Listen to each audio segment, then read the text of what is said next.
Professor, há fortes indícios de que nos governos do PSDB também teria havido episódios de compra de voto, por exemplo, e de favorecimentos para privatizar companhias como a Vale do Rio Doce, a própria Petrobras. A legislação foi modificada, foi criada uma nova lei em 1997, atendendo a pressões internacionais. E há estudos, inclusive, que dizem que a quebra do monopólio do Estado brasileiro, do controle do Estado brasileiro sobre a riqueza do subsolo e sobre o petróleo, foi resultado da pressão de organismos internacionais como o FMI para conceder o empréstimo e, nesse sentido, facilitar a reeleição do candidato do PSDB na época, em 98. Então, eu coloco essas questões porque o que me parece é que, às vezes, a mídia trata de maneira diferenciada situações que são igualmente condenáveis, do ponto de vista da moral e da ética, né? Por exemplo, a compra de voto, mas que ela trataria de maneira diferenciada. Isso está correto? Isso é ético? Não, isso é absolutamente antiético. E essa suspeita cai sobre os ministros do Supremo Tribunal Federal que estão julgando o mensalão. A ação penal 470, o assim chamado mensalão do PT, teve antes dele, onde se ensaiou o esquema, com o mensalão do PSDB em Minas Gerais. Que é chamado de mensalão mineiro e não mensalão do PSDB. E, na verdade, é mensalão do PSDB, exatamente, cujo governador era o Azeredo. E tem o mensalão do DEM, do governador de Brasília, o Arruda, que esses devem ser julgados com o mesmo rigor, com os mesmos princípios. Se não houver isso, esse mensalão contra representantes do PT vai virar um juízo de exceção. Juízo de exceção é coisa de fascismo e nazismo. Nós não podemos tolerar isso. Então o Supremo Tribunal Federal tem que honrar a sua própria dignidade e julgar os outros. Se não julgar, há o recurso a tribunais internacionais. Porque o Brasil subscreveu os tribunais da OEA e outros, e que haja isenção, princípio de isenção, princípio de independência, princípio de equidade, tratar todos com as mesmas normas e leis. Então eu acho que no Brasil há uma tradição da flexibilidade do judiciário.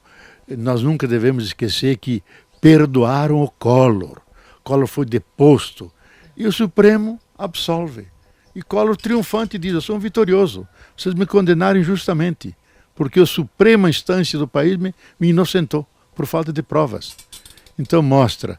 E o Dantas, que cometeu comprovadamente grandes delitos financeiros, ganha o habeas corpus, um dos juízes muito ligado a ele dá o habeas corpus, cancela todo o processo e ele sai ileso. E especialmente grave, porque é público, isso é notório, a privataria que o PSDB fez, quando era comum no mundo a privatização para reduzir o Estado e vender as coisas públicas.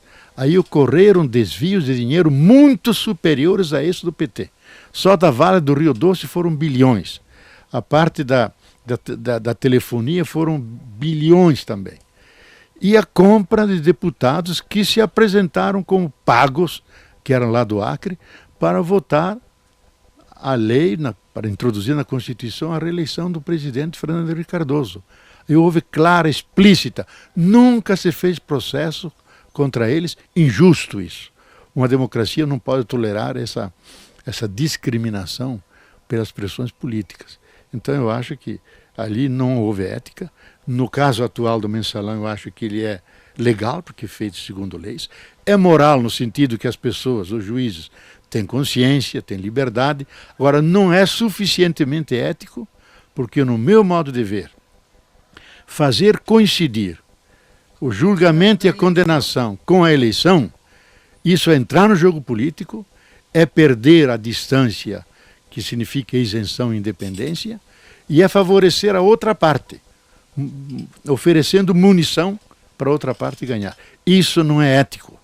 E nós temos que dizer isso aos juízes. Eles têm que ser morais, legais e éticos. Eu acho que aqui eles não foram suficientemente éticos, porque senão não faria coincidir na eleição e no segundo turno a acusação mais grave, que é a criação da quadrilha. Que eu não posso imaginar que pessoas que estão na alta instância do governo criem uma quadrilha para explorar o Estado, para roubar. Eles não são mafiosos, são políticos que mostraram pela sua vida o sacrifício que fizeram para resgatar a democracia. Se houve desvios, podem ser apontados e julgados. Mas de uma pessoa que eu conheço, que é o José Genuíno, eu acho que ele é um inocente, quase morreu na tortura, diante da esposa que estava grávida, também torturada, e foi condenado por colocar um chamegão na documentação toda, que era um chamegão estatutário. Pelo estatuto tem que ter aquela assinatura dele. E a gente sabe, quem trabalhou em empresa, sabe que vem aquela papelada toda. Você confia nos seus assessores, você dá o chamegão nas páginas. Só por causa disso. Então, se feriu o princípio da inocência, da presunção da inocência. Tem que provar. Nos autos não constava nada. Tanto assim que um juiz diz, sobre José Genuíno não consta nada nos autos que ele participou. Apenas deu aquela assinatura estatutária. O estatuto exige que você faça aquele chamegão, que é uma abreviação do teu nome, sem precisar analisar todo o conteúdo. Então, é uma pequena cunha. Agora, tirar a liberdade, que é o dom mais precioso de um cidadão, e ainda mais de quem vem de uma luta enorme pela liberdade, isso é extremamente grave. Só se fará com provas claras, indubitáveis nos autos, e não por ilações, deduções, porque isso não constitui prova. Então, para mim, José Genuíno é inocente. Eu faço votos que alguma instância de jurisprudência mais alta, que tem que ser de fora do país, porque no país essa é a última, possa devolver os direitos e a liberdade ao José Genuíno.